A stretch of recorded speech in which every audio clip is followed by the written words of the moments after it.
คนเสียงชัดคัดอันมากไหมทุกคน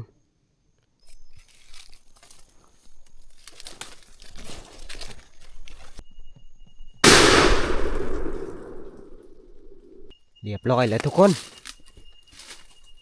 มานแล้วทุกคนมานแล้วหลายกิโลตื่นนะประมาณ3 โลได้อยู่นะครับเตือนภัยของมันได้นี่ทุกคน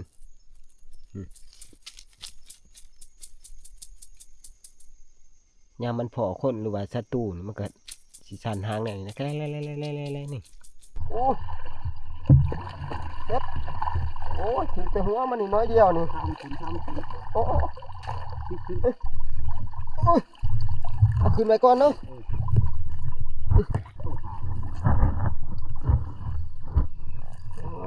ผลงานเฮาในเสาร์มื้อนะก็ถือว่ามานพอสมควรเนาะพอดีสวดทั้งเรือทั้งอีกนี่ไว้ดังมันนักพอดีเต็มทั้งใหญ่นี่บืนพอบืนบืนคือถ่านี่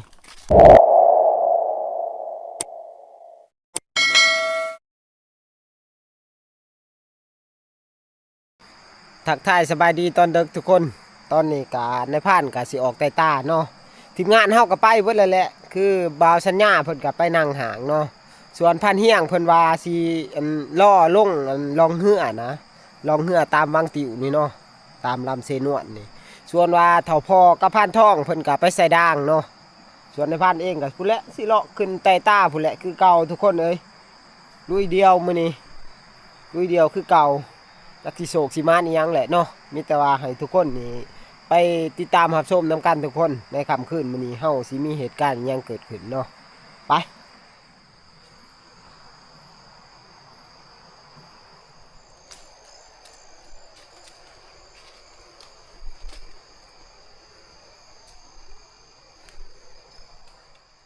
ค่ำคืนมื้อนี้ก็เป็นค่ำคืนที่3ได้สำหรับการนอนป่าของทีมงานคนหากินเฮาเนาะแต่ว่าเฮาก็ถือว่ามานหลายเติบแล้วเนาะมางวดนี้ก็มักเวอร์ก็ซองแหละเนาะส่วนว่าปูป้านนี่ก็ยังบ่ทันได้ปานใดเพราะว่าเฮาก็ยังทันได้หาเต็มรูปแบบเนาะไปค่ำคืนมื้อนี้ก็สิเป็นจังไดแหละลองไปอีกไปคืนนี้ก็บ่พอหยังทุกคนเอ้ยเพราะว่ามันล่มแน่มามื้อนี้แหละเนาะอันล่มนิ่งแน่นะส่วนว่าในผ่านไปคืนมื้อก่อนหั่นก็ล่มแห้งทุกคนเอ้ยโดยบ่พอหยังเนาะมามื้อนี้ก็สิลองไปเลาะเบิ่งอีกเนาะเทื่อว่าโศกว่ามานทุกคนไป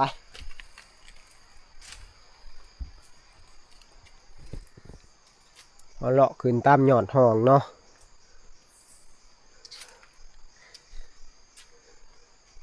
ห้องบ่อยากไปทางนะเพราะว่ามันก็เวิร์กนะลาดขึ้นเอา3 หอดพักเพียง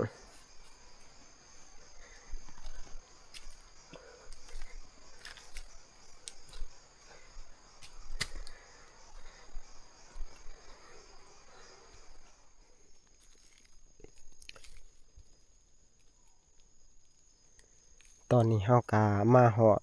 ดินเพียงแล้วเนาะทุกคนเขตนี้มีแต่ต้นมักแตะได้ทุกคนเลยมักแตะกันยังลายเขตนี้เนาะทุกคนมีแต่ว่าเฮาสิคอยเลาะไปนี่แหละเนาะแต่ว่ามันมาครบมักแตะ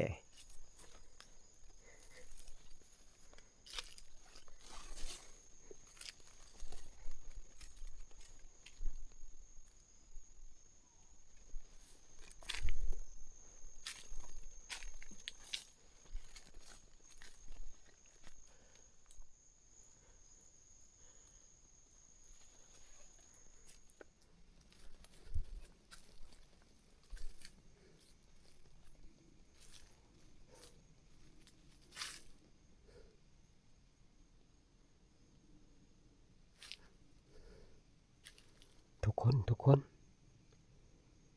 เสียงชัดคัดมากไหมทุกคนเสียงแบบนี้อาจสิเป็นมินบ่มินก็เป็นฮอนทุกคนเลยเพราะว่าเสียงแขวมันกัดนี่ดังในผ่านสิเขาไปเบิ่งเถื่อว่าท่านมันนะมันกินมากไหม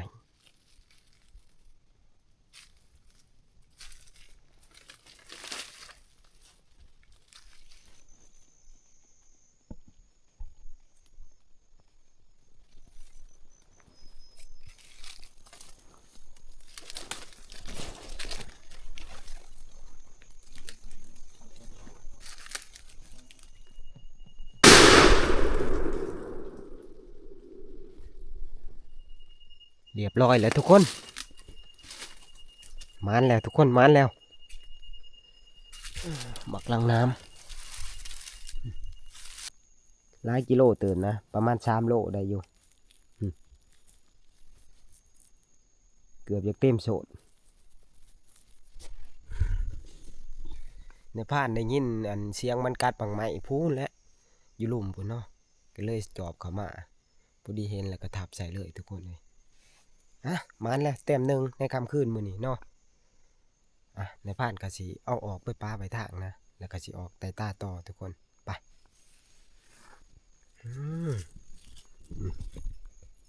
นะครับเตือนภัยของมันได้นี่ทุกคน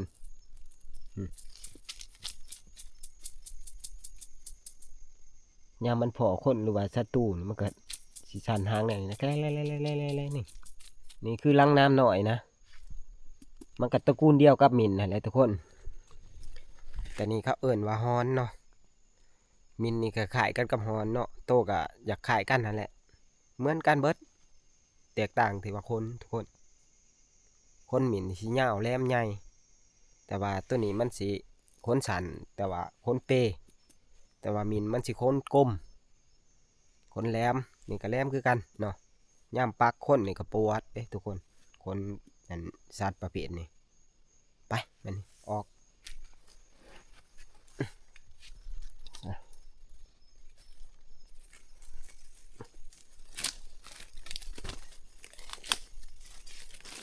ถือหยาทุกคนเลยเอาคือมามัดคามัดแขงมันผูกจุ่มพอได้หิวทุกคนเลยมันถือหยานะคนมันแหลมพายเอาบ่ได้คนมันปักเขาสิ5 เครือมัดคามัดแขงมันแล้วเขาสิหิวเอาทุกคน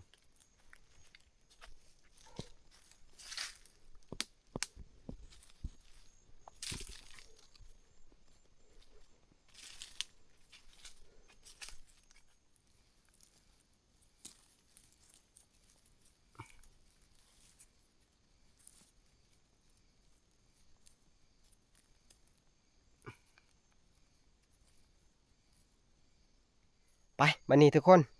เดินทางต่อนะเฮากะสิเลาะไต่ตาต่อเนาะที่แรกว่าในพานว่าสิหิวเอาแต่ว่าคนมันแหลมแทงมือปวดทุกคนเลยไปก็ถือว่ามานแหละเนาะทุกคนน้อยแต่จิ้วเลยประเภทฮ้อนนี่มันเป็นสัตว์ที่มีราคาเลยทุกคนราคาแพงกว่ามินอีกเนาะกันคิดเป็นกิโลนี่ก็กิโลประมาณ1,000 กว่าบาทนะทุกคนที่ว่าในพานได้นี่ก็อยากเข้า4,000พุ่นได้ทุกคน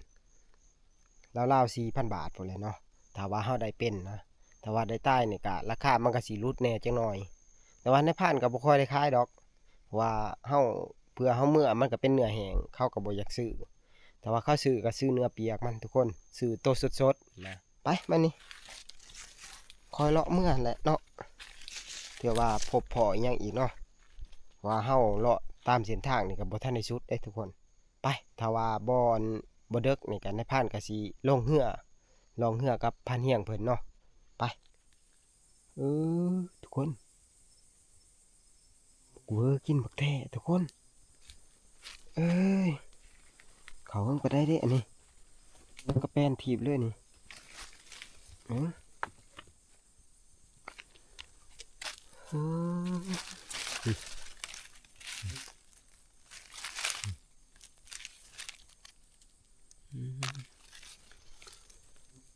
มักเวอร์ซุ่มได้ทุกคนเลย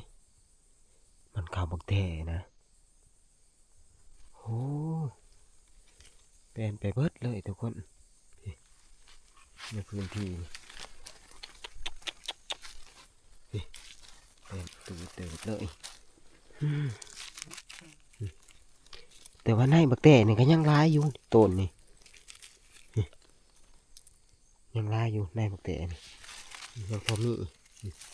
แมนห่อมันเบิดเลยมันดูดกินนี่ทุกคนดูดใหม่ๆออกโอ้ใส่ดีต้นมัน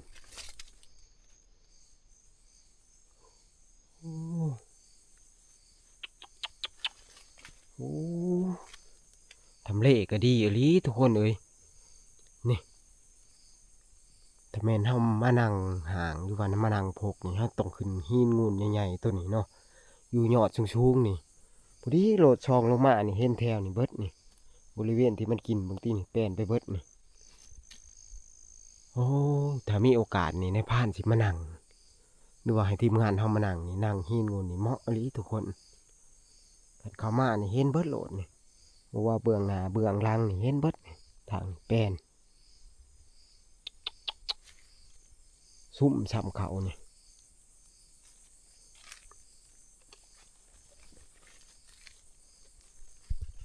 ไปบัดนี้เดินต่อทุกคนเฮาก็สิคอยเลาะโค้งเมื่อนะลัดเมื่อทางใหม่บัดนี้พุ่นแหละต้องไปประจวบกันหนทางพุ่นหมอสิลงอันหย่อนห้องพุ่นแหล้วเนาะเผาเมื่อแน่อยากไปไต่ต้าอันลองเหือนะอยากไปลองเหือกับพันเฮียงเถอะว่าไปท่านเพิ่นถ้าว่าไปบ่ท่านกันในผ่านก็สิพักผ่อนมื้ออื่นเช้าก็สิลัดแจ้งนะ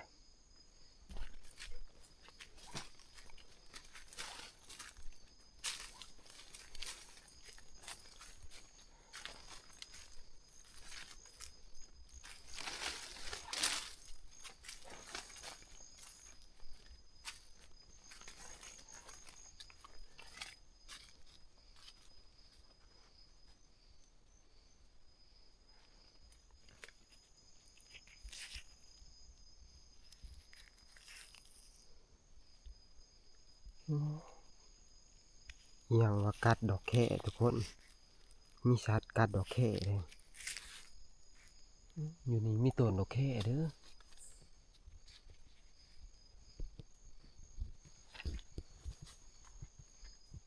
โอ้โหพี่ต้นดอกแค่อยู่พี่ทุกคนโอ้อันนั้นตาอยังอันน่ะโอ้นางอายทุกคนตานางอายอันนี้ใต้ดอมอยู่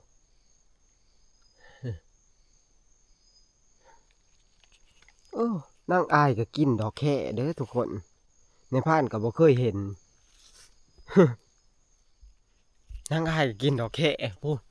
อยู่เทิงต้นพูดเนาะเห็นตัวเดียวนางอายก็ได้ ปกติก็เห็นแต่อันประเภทฟ้านกินนะหรือว่ากวงกับฟ้านนี่มักแท้ๆประเภทดอกแค่นี่ทุกคนแต่ว่าก้นเฮาก็มักคือกันนะกินกับเหล้ากับป่นโอ้นางอายก็อยู่เทิงเนาะไปเฮากับโมเมนต์เป้าหมายของเฮาดอกนางอายก็ได้ในผ่านเพาะก็บ่เคยเอาจักเทื่อเห็นแต่ผ่านคนอื่นเขาเพาะเขาเอาเขาว่ากินแล้วก็แซ่บได้ต้มไปเปื่อยอบบางคนก็ว่าแต่ว่าในผ่านมันเคยกินอยู่ดอกว่าบ่เคยก็มันบ่แซ่บมันสิมิ้นคิ้วน้ำมันแล้วก็หยาบทุกคนเฮาก็บ่ค่อยเอา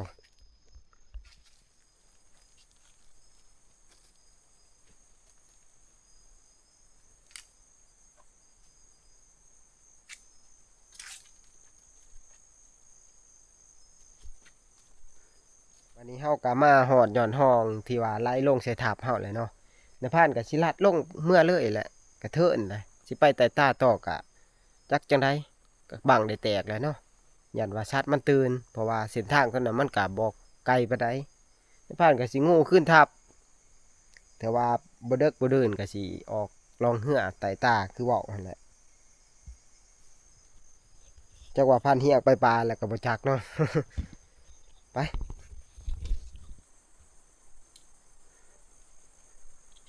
ยอดห้องอันนี้ก็สั้นได้ทุกคนสับก็ขึ้นผู้ลงผู้นี่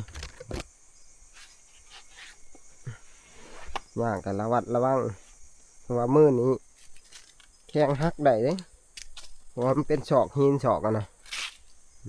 มีแต่ศอกหิน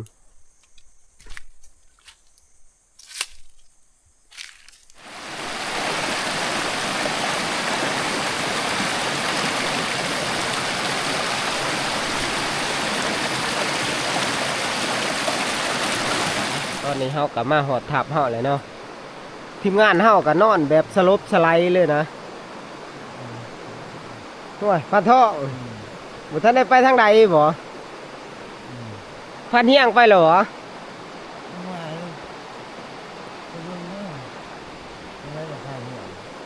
จักไปเนาะจักว่าไปเลยบ่จักเนาะโอ้ยังอยู่นี่ยังนอนโคตรอยู่นี่เฮ้ยโอ้ เอ้ย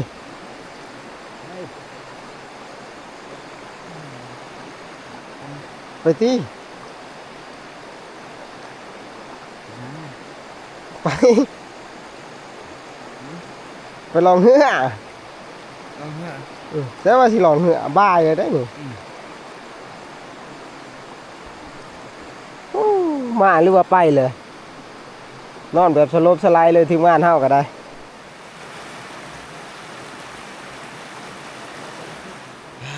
แจงหูแจงตานะทุกคนเลยคืนนี้ว่าสิไปลองเหือกับมาปลุกผ่านเที่ยงกับปลุกจะได้ก็บ่ตื่นเนาะว่าสิไปเลาะไต่ตาตามลำเชนวนนี่แหละเอาเหือลองไปจนสิฮอดหัวตัดกงแต่ว่าปลุกจะได้ก็บ่ตื่นผ่านเที่ยงก็ได้ผ่านท้องก็ไปเบิดแล้วผ่านท้องผ่านเที่ยงไปเบิดแล้วผ่านแอร์ก็ไปต่อไก่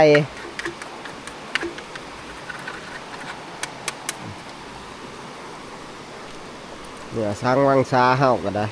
กำลังแหงได้ที่นะส่วนมะเขือใหญ่นี่ก็กำลังกะนี่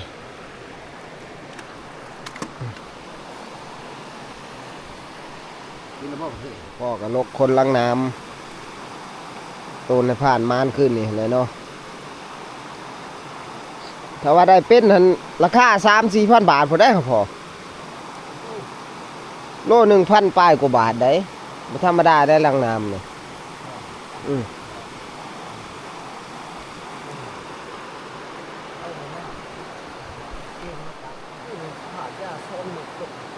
โอ้กระดูกข้านี่ยังเละๆอยู่เด้อนี่บ่ได้เนี่ยนี่มันเสียงนะเอาวันนั้นถึงเพิ่งก่อนจะไปคุ้มไข่เขาทุ่มลงครับ มาเอาได้จังหน่อยนี่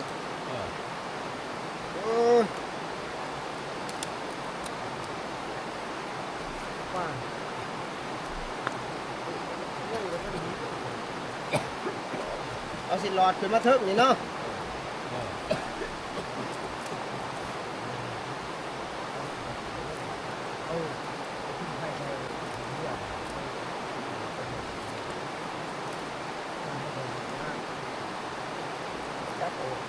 ป้ามาเดี๋ยวสาวป้ามาเพื่อสิได้ขึ้นเนาะมันก็สวยเนาะเก็บมันไว้ดีก่อนพอ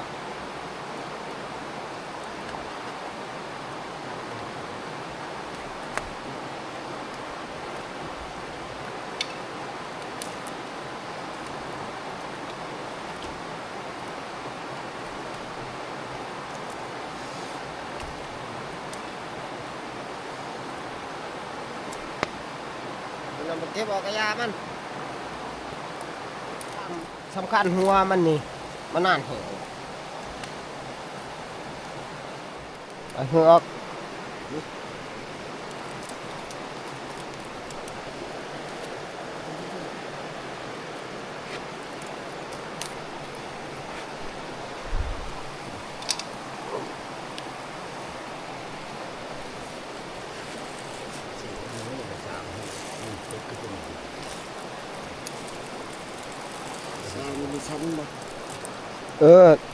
ฟังนะมันเป็นสินสันเลย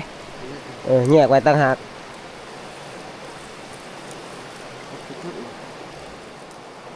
เนี่ยเราบอกกระเทาะฮะแล้วก็ใส่งานเราได้นี่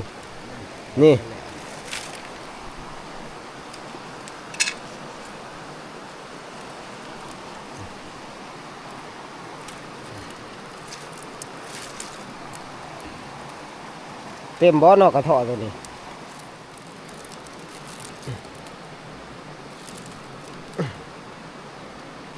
นี่พอดีเต็มเข่งใหญ่ๆทุกคนเลยเต็มเข่งมานับร่วมกับซีนสันได้ส่วนนี้ก็คือซีนสันแล้วก็หมักเบอร์หน่อยที่ว่าเฮ้ามานในมือกันก่อนนั่นแหละเนาะมือแหลกเฮ้าขึ้นมาหันนี่ตัวนี้เฉพาะว่าบัก70 โลของพันเฮียงได้นี่พอดีเต็มเข่งเนาะตอนนี้มันก็กำลังมังจักหน่อยเก็บไว้กับเข่งนี่จักหน่อยเฮาก็เอาขึ้นย่างไว้ห่านนะเพราะว่าเฮาซุ้มไผ่ใส่มันซุ้มบ่ได้เนาะถ้าเฮาขึ้นถึงห่านแล้วเฮาสิซุ้มไผ่ได้เอาขึ้นบัดนี้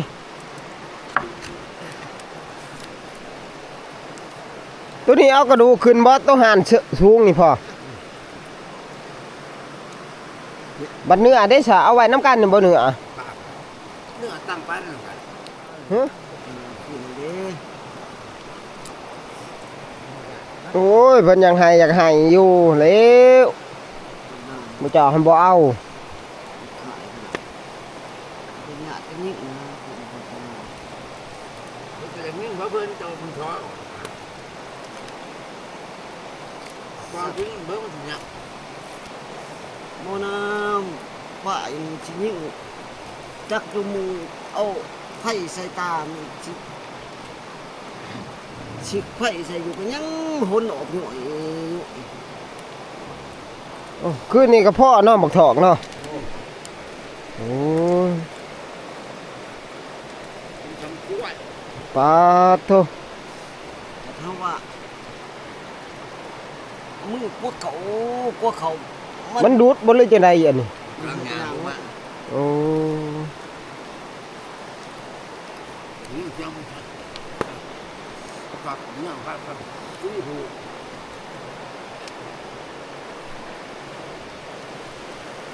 โอ้พันทองเป็นนายถ่าย สื่อสารกันบ่ดีแหล้วเนาะ เพราะว่าช่างละมือปัดเขาไม่เพราะว่าช่างเจ้าเฮ็ดนั่นมันทอยมัน เย้ย เพชรคนว่าเพิ่นก็จะยิ้มเพราะเพิ่นนะเขาบอกทอยยังไงพวกเขาอยู่ เป็นพันเขา เนี่ยทอย กึกไปเลยวะ มันบ่ได้กึกอย่างมันก็อย่างมันบ่ได้กึกนะ โอ้ มันหู บ่เป็นหยังบ่เป็นหยังมื้อแรกเอาใหม่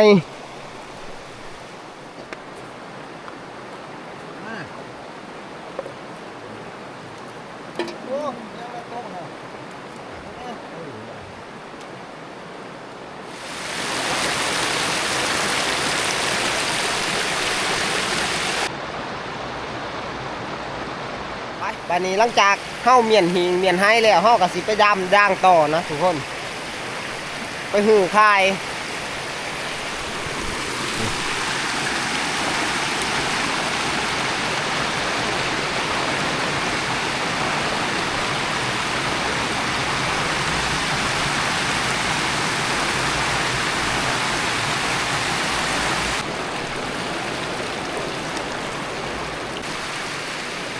บรรยากาศย่ามเช้าลำเส้บางนวลนี่บรรยากาศดีขนาดได้ทุกคนเลย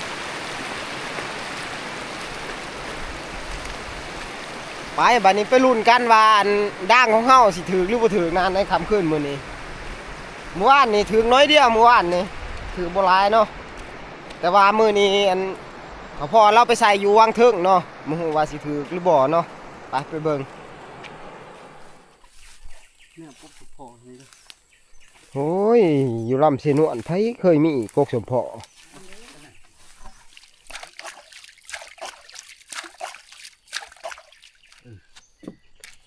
ไปมานี่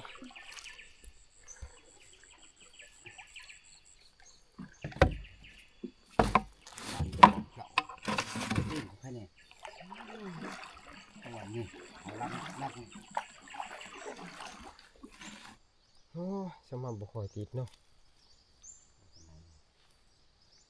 โอ้ยเนี่ยอันนี้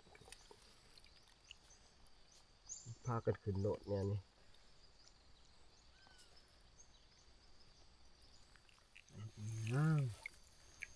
ตักเลยตายว่ะโอ้ยได้จักโตอันนี้ด่างตัวนี้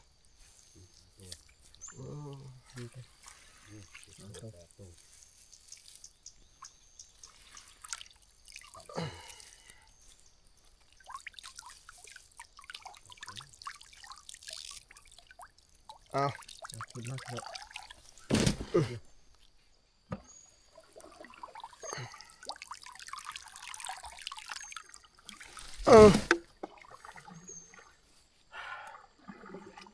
ไปล้างต่อไป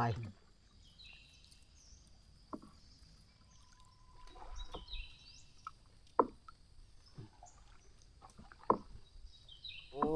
ปลาตะเพียนทุกคนหรือว่าปลาขาวมัน ไหนด่างนี่ได้จักโต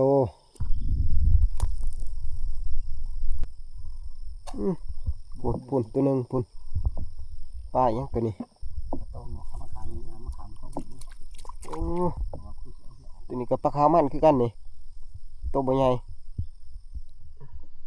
ตัวนี้จักเส้น5 เส้นได้ด่างตัวนี้โอ้ติดอยู่ได้ด่างเดี๋ยวนี่แต่ขาวมันเลย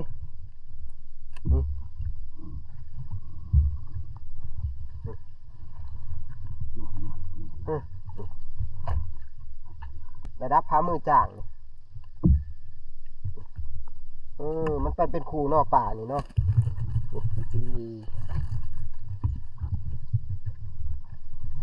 โอ้ยพันไปเบิ้ลเลยด่างนี่ก็ได้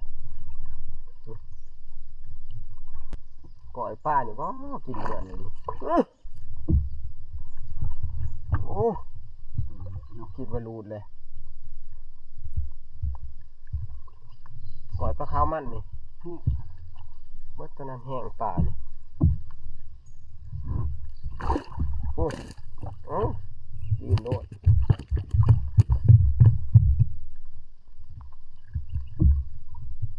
วัดตัวนี้บอก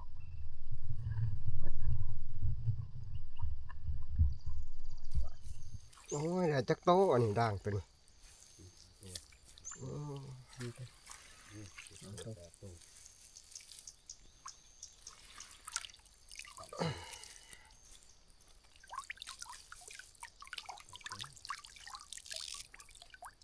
เอาขึ้นมาเถอะส่วนตัวพ่อนี่กับปดปลาเนาะในพันเองก็เป็นคนหื้อนี่ปลานี่ตีเปล่าตีตัวใหญ่ๆเด้อพี่น้องเลยตู้ฮึกมันขนาดได้ปลาขาวมันนี่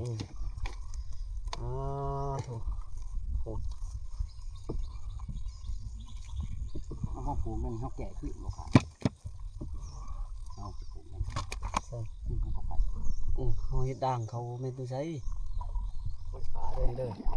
ป้ายังเกาะป้าค่อยขาเยอะใหญ่ป้านี่บ่ค่อยขาใหญ่ค่อยขาซ้ำเลยนี่ค่อยขาเด้อเด้อพี่น้องเอ้ยเบิ่งโลดนี่ป้าค่อยขานี่คือมันเขาอื่นป้าค่อยขาเด้อพี่น้องเด้อนี่เด้อโมเมนต์ยังเล่นโมเมนต์ว่าค่อยขาป้าค่อยขานี่ยาบมันเทิงๆคือบ่ถือมันจะถืออยู่เพิ่นผูกจังได๋เลยผูกนี่ก็ผูกตำบักคานนี่แหละมันฝ่ายเหือคือโอ้ยฝ่ายคือกูฝ่ายมึงน่ะก็สิมีบ่เนี่ยคันว่าจึกก็ยุดจึกไว้โดดบ่ไปเพิ่นนั่นลุยน่ะลุยลบลังอยู่ซั่นบ่บ่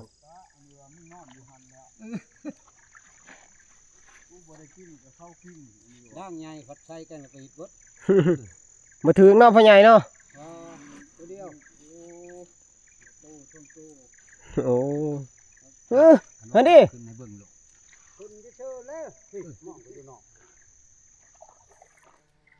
ออกมาแต่เสาทุกคนเลยเซ็ตสวยเลยหมออยากเที่ยงก็ได้นี่แต่ว่าเฮากันยังกูอยากด่างกับพระท่านในเหลวเนาะตัวนี้ล้างสุดท้าย10 โมง 5 นาทีอยู่วะมาอยากเขาแห้งเถอะครับล้างนี่ถือยุล้างสุดท้ายนี่ยังวะ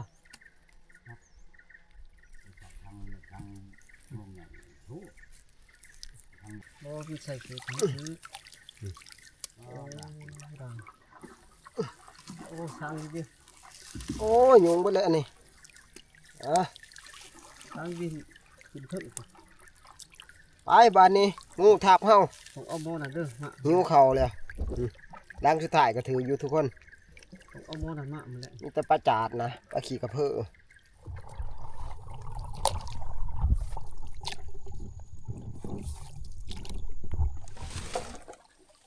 อันนี้เอากะลบมาหอดท่าเรือแล้วเนาะเอาสิพากเรือไว้น้ำเถาพ่อนี่แหละเพราะว่าชาวบ้านเพิ่นมาหากินนะ เฮาก็สิบ่ได้ล้มไว้เนาะในงวดนี้ญาติว่าทีมงานเฮาก็สิบ่ได้ลบมา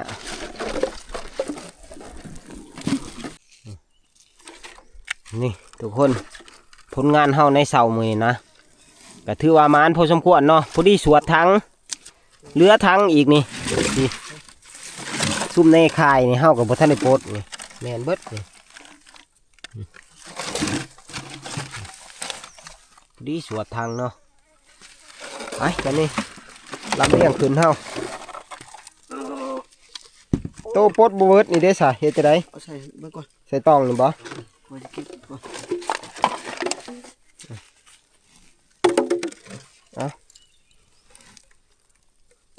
บริคอนเอาเนาะ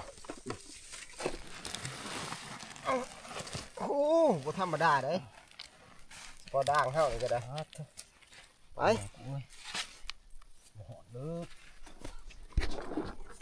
ไปส่วนปลาเฮานี่เฮาก็สิห้ามเอาไว้ดังมันหนักพอดีเต็มถังใหญ่นี่ไป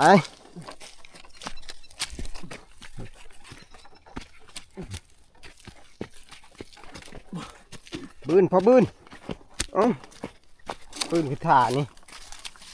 อ๋อ หามเลยเขาสิว่าแล้วปวด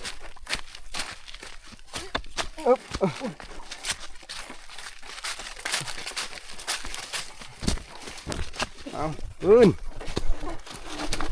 คอยนี่ตีเลยโอ้นี่ก็คือแคมป์มันระบาดนะเพิ่นมาหาอยู่หากินคือถ้าพ่อวังเพิ่นที่เฮาเห็นเพิ่นใส่ด่างวังเว้นนี่แหละเนาะนี่คือแคมป์เพิ่นตอนนี้ก็สงสัยยังบ่ทันได้มาแต่หือด่างเนาะ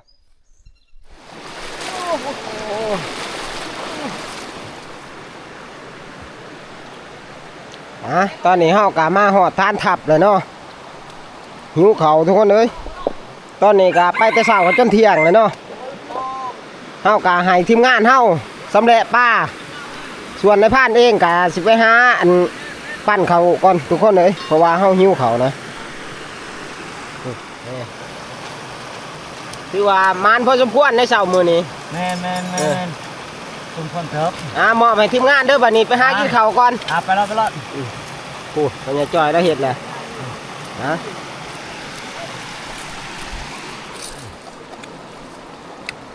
มาบัดนี้ทุกคนกินข้าวเช้าข้าวเพลนอยู่น้ำกันนี่เพราะว่าไปแต่เช้าแล้วก็บ่ทันได้กินข้าวเช้าเพื่อมากับเพลน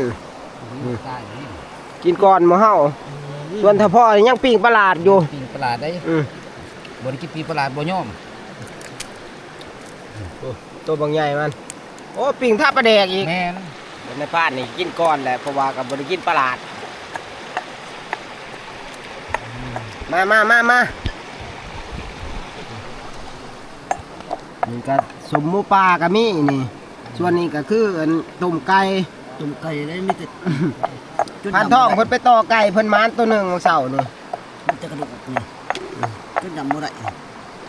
เนี่ยนี่แหละไก่ป่ามันหยาบ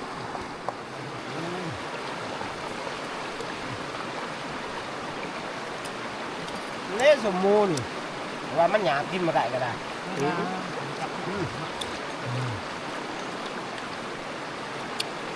ใต้ นั่นทางเรื่อง ได้เด้อเขากินหมดเด้อ ทุกรายกับหมดครับของคนล่านะเลยของคนล่านะ พักมีสีส้มบ่อึดบ่อยากทุกคนเลยนี่กับพักสะแหน่นี่สะระแหน่นี่ก็มีได้อยู่ผู้นี่ก็ได้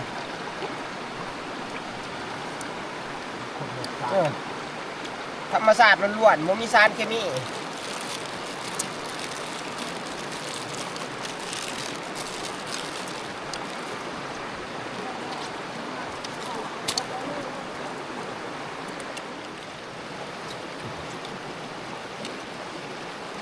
เขาจนสั่นเนาะ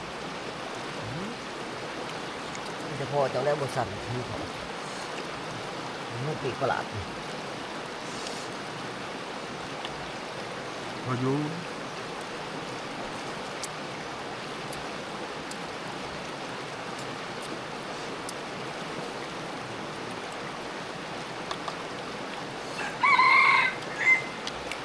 ก็มันบ่สวยนี่สิก้อยป้ากิน ชุดแนวนั้นครับ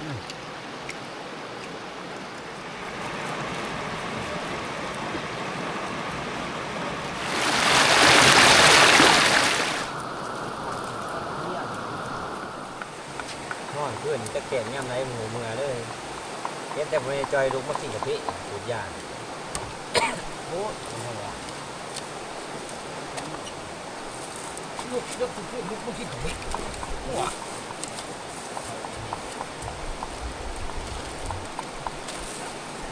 นอนก็สิเกิดใจแต่กับพี่ โอ้ยแล้วนอนบ่หลับ กินกาแฟปานนั้นยังหมดล่ะเจ้าจะกินกาแฟแล้วแล้วตา เราลึกเลยเด้โอ้ตัวนี้ยังเด้อต้องกระแหงตัวนี้ เอา มาก่อน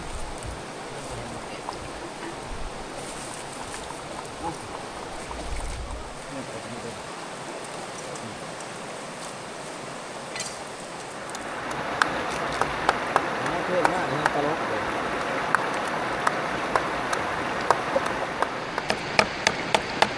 อันนี้ก็คือสมขีป้าเนาะที่บ่าวสัญญาเพิ่นผักนี่เฮาสิผักโต้มันผสมกับขี้แล้วก็สิมาผสมเกลือนะเฮ็ดสมขีมันนี่เด้เป็นอาหารที่ว่าคนลาวเฮานิยมกินได้ทุกคนถ้าว่าลงมาเซนวนนี่ทุกๆครั้งนี่ต้องบ่พลาดสมขีป้าทุกคนเลยนี่ส่วนปูปลาหน้าน้ำเฮากับทีมงานเฮาเอาขึ้นหางขึ้นให้เรียบร้อยแล้วเนาะทุกคนเนาะเนื้อบักเบอร์กะแห้งเบิดเลยเด้ทุกคนเลยเก็บได้แล้วซ้ำนี้เนาะแต่ว่าเฮายังพึ่งไผ่ไว้นะ ตัวหวานเมื่อขึ้นมาเอามาไล่นั่นเลยแต่เที่ยวอันนั้นต้นมะกอกนี่ มารอบนี้นี่มีตัวโตใหญ่ๆได้ทุกคนป่านี่บางทีนี่ระดับพามือระดับพามือ มะกอกนะรุ่มๆนั่นแหละ ในมือนี้กาเบียกงานเฮากาสำเร็จเสร็จสิ้นแล้วทุกคนเลยในพานเองกาสิขอปิดคลิปไว้เพียงเท่านี้เนาะขอโตวพักผ่อนก่อนเพราะว่าเฮากาเมื่อยร้ายนะแต่เช้าแต่เสียผู้ตื่นขึ้นไปยามด่างทุกคนเอาเป็นว่าพอกันใหม่เนาะในคลิปหน้าเนาะแต่ก่อนอื่นมุดกาอย่าลืมฝากกดไลค์กดแชร์เนาะเพื่อเป็นกำลังใจให้ในพานเฮ็ดคลิปใหม่ๆอีกต่อไปเนาะขอขอบใจทุกคน